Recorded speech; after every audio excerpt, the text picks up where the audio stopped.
Si toi aussi à chaque début d'année tu te dis allez c'est bon, cette fois c'est la bonne, nouvelle année, nouvelle vie, gagner un maximum d'argent, se remettre au sport, nouvelle fréquentation, patati patata, mais que tes objectifs ne tiennent jamais plus de 2 semaines, cette vidéo est faite pour toi.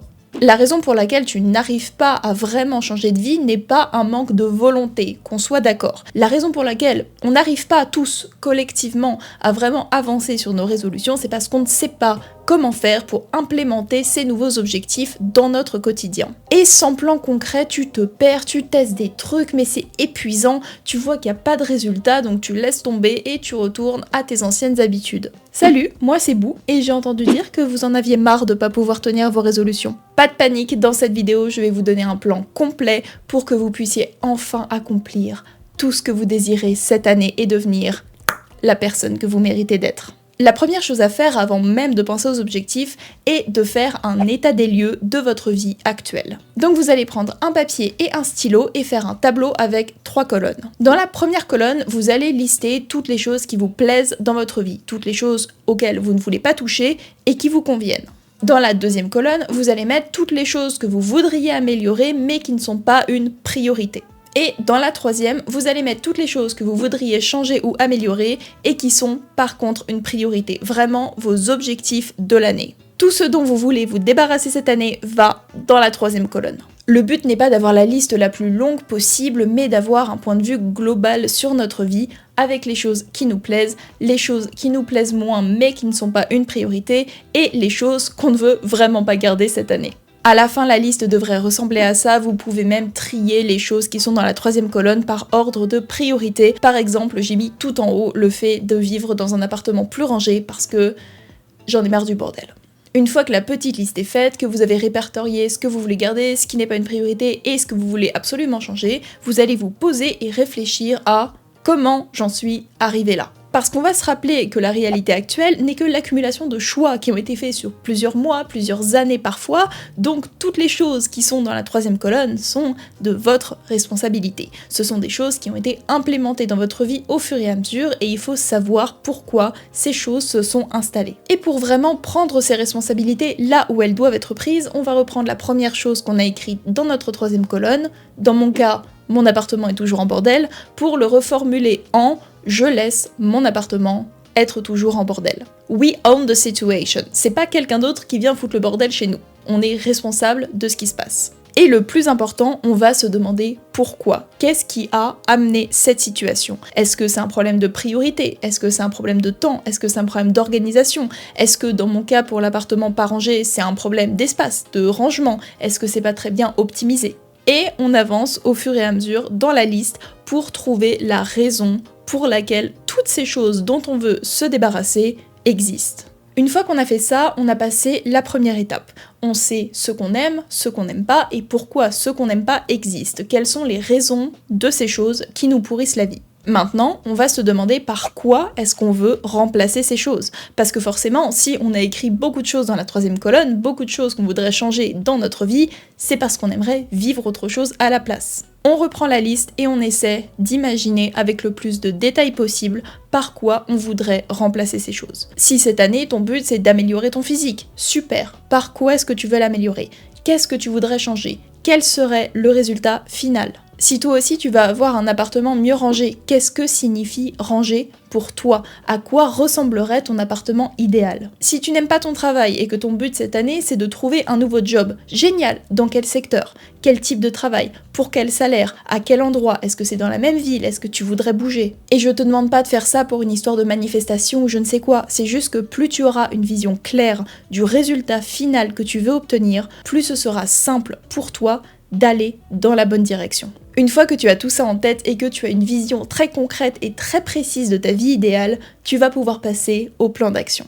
L'idée de ce plan d'action n'est pas de vouloir tout changer d'un coup, parce que tu te connais, toutes les mêmes années c'est la même chose, tu vas te dire que du jour au lendemain tu vas changer de vie, ça va tenir 3 jours, et tu vas laisser tomber parce que tu sauras pas exactement par où commencer.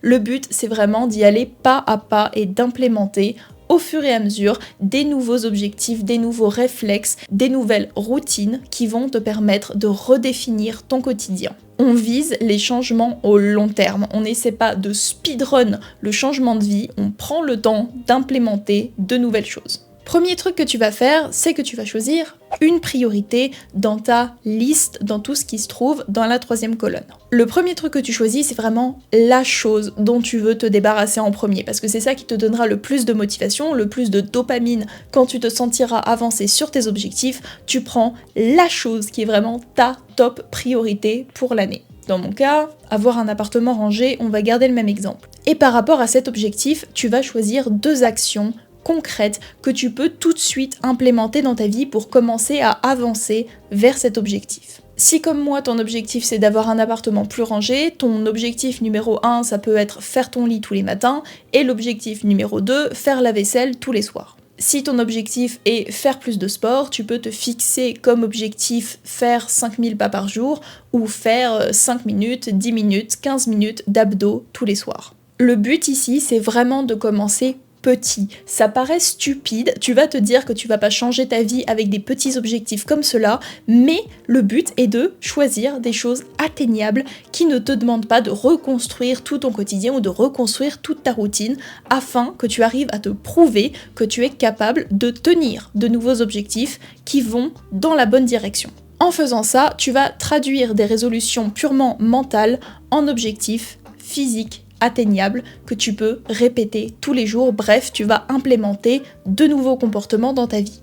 L'une des choses principales qui bloque l'accomplissement de nouvelles résolutions ou l'implémentation de nouveaux comportements ou de nouvelles habitudes est le manque de temps. C'est l'excuse qui ressort le plus souvent, j'ai pas le temps de faire ça, j'ai pas le temps de faire ci, ok.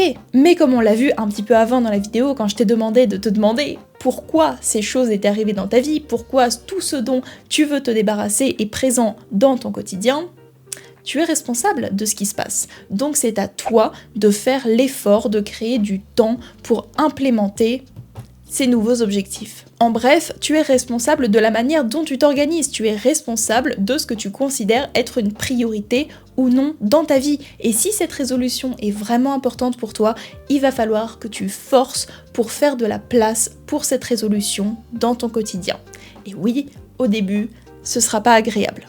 On reprend l'exemple de l'appartement mal rangé. Tu vas choisir 2 créneaux fixes que tu peux reproduire tous les jours et durant lesquels tu vas réaliser les mini-objectifs que tu t'es fixés. Par exemple, faire la vaisselle, ok, quand? Tous les soirs. Faire ton lit, ok, quand? Tous les matins. Et c'est pour ça que je te disais de viser petit au début, des petits objectifs qui vont te prouver que tu es capable tous les jours d'implémenter des nouvelles habitudes. Et une fois que tu as eu assez d'autodiscipline pour tenir ces petits objectifs pendant environ 3 semaines et que ces petits objectifs sont vraiment devenus des habitudes, tu vas pouvoir passer au niveau supérieur. Soit tu peux ajouter un nouvel objectif qui va toujours dans le sens de ton super objectif qui est avoir un appartement rangé ou faire du sport ou ce que tu as choisi. Soit tu vas augmenter le temps dédié à l'accomplissement d'un objectif. Par exemple, si ton objectif était faire la vaisselle tous les soirs, tu peux ajouter lancer une machine à laver dans la foulée. Si ton objectif était faire 10 minutes de sport tous les soirs, pourquoi ne pas passer à 15 minutes? Pourquoi ne pas passer à 20 minutes? À ce niveau-là, vu que tes micro-actions ont commencé à se transformer en habitude, le but est de vraiment consolider tout ce que tu as commencé à implémenter et à modifier ton quotidien pour qu'il ressemble de plus en plus au quotidien qui te permettra d'accomplir ton super objectif. C'est souvent à ce niveau-là qu'on a besoin d'une petite période de transition entre la phase 1 qui est les micro-habitudes et la phase 2 qui est commencer à changer son quotidien. Pour ça, tu peux créer une échelle de niveau qui va un petit peu faciliter le passage entre le niveau 1 et le niveau 2. Si on reprend l'exemple du sport, le niveau 1 serait les 10 minutes de sport que tu as déjà réussi à implémenter, donc ça reste ce qui est acquis. Le niveau 2 serait par exemple de faire 20 minutes de sport et le niveau 3 serait d'en faire plus sans se fixer forcément d'objectifs ou sans forcément déterminer un nombre de minutes ou un nombre d'heures ou un nombre d'exercices vraiment codifiés, mais s'il y a une journée durant laquelle tu as plus de temps, tu peux toujours te dire que tu pourrais tenter d'atteindre le niveau 3. Comme ça, les jours où tu es bien motivé, tu peux viser les niveaux 2 ou 3, et les jours où tu le sens pas, tu peux retomber sur tes bases et revenir au niveau 1 que tu as déjà implémenté.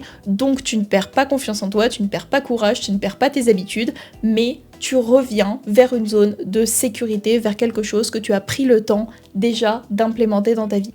Ce qui m'aide énormément pendant cette période de transition, période dans laquelle j'essaie d'améliorer mes objectifs ou de rajouter d'autres objectifs pour aller dans la direction de ma résolution, c'est de traquer mes progrès. Ce que je fais, c'est un petit tableau à 2 colonnes au-dessus duquel j'écris la priorité que j'ai choisie, par exemple avoir un appartement rangé, l'objectif 1 que j'ai choisi et l'objectif 2 que j'ai choisi. Petit tableau que je remplis sur un mois et dans lequel je note si j'ai bien accompli tel et tel objectif, comme ça je peux avoir une vision un peu plus globale de mes progrès. Je recommande de faire ça sur un mois, mais de regarder son tableau à la fin de chaque semaine pour analyser ce qui fonctionne pas et sur quoi s'améliorer, et peut-être pour faire certains ajustements si on voit qu'il y a des choses qui fonctionnent pas. Que ce soit au niveau des créneaux qu'on s'est fixés ou au niveau des objectifs s'ils étaient peut-être un peu trop ambitieux ou un peu trop simples.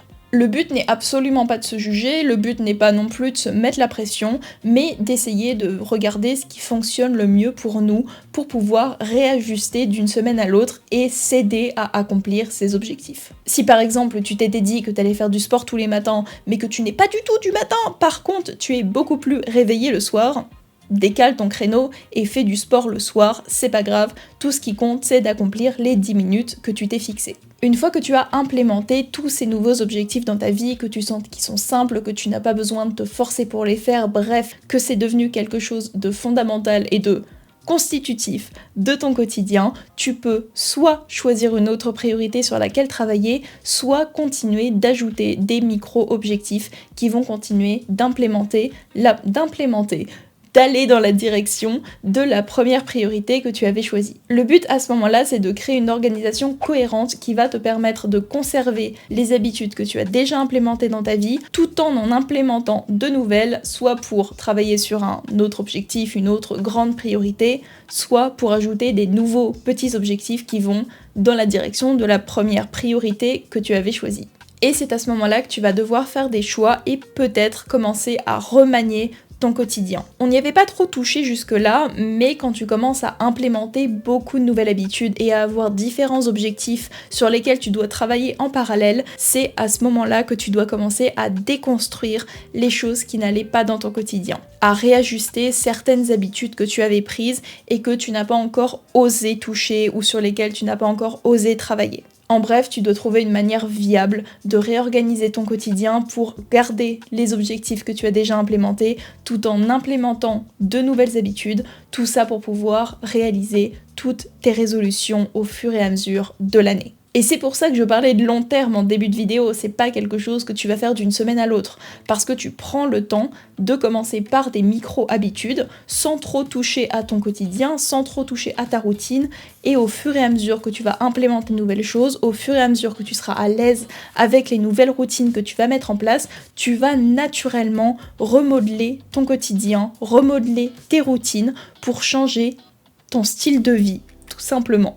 Le plus important, c'est surtout de se rappeler qu'au-delà même des objectifs que tu t'es fixés, ton but est de changer en profondeur. Ton but est de te débarrasser de toutes les choses qui ne te plaisaient pas dans ton quotidien. Parce que tu veux devenir quelqu'un en qui tu peux avoir confiance. Tu veux devenir quelqu'un qui respecte ses engagements. Tu veux devenir quelqu'un qui va être là pour se défendre, qui va être là pour avoir le contrôle de sa vie et qui est totalement capable de changer ce qui ne lui plaît pas pour devenir la personne qu'elle mérite d'être en 2026. Et encore une fois, ça a l'air de rien, mais c'est vraiment les micro-habitudes que tu vas implémenter au fur et à mesure qui vont te permettre d'avoir confiance en toi et de réaliser que oui, tu es capable d'avancer petit à petit vers ton objectif et au long terme de totalement changer ton quotidien pour obtenir ce que tu veux. Bref, j'espère que cette vidéo vous aura aidé. Si c'est le cas, n'hésitez pas à vous abonner si c'est pas déjà fait, à liker, activer la cloche et à partager la vidéo à un pote qui procrastine ses résolutions. Anyway, à plus les crevettes!